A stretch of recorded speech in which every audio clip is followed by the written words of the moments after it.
ప్రతిపక్షాన్ని ఎదిరించి ఒంటరి పోరాటం చేస్తూ ముందుకు నడిపిస్తున్నారు మన ప్రీతమ నాయకుడు.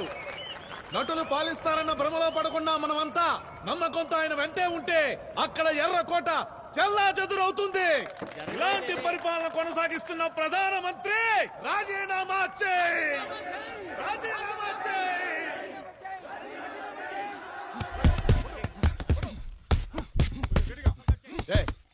కుమార్ పైకి లేపుకుంటా.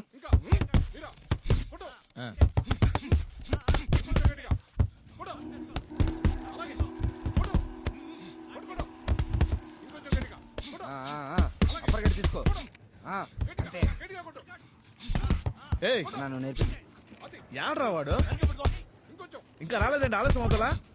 రోజు ఈ పాటికి వచ్చేస్తాడు గురుజీ. ఏంది వచ్చేది?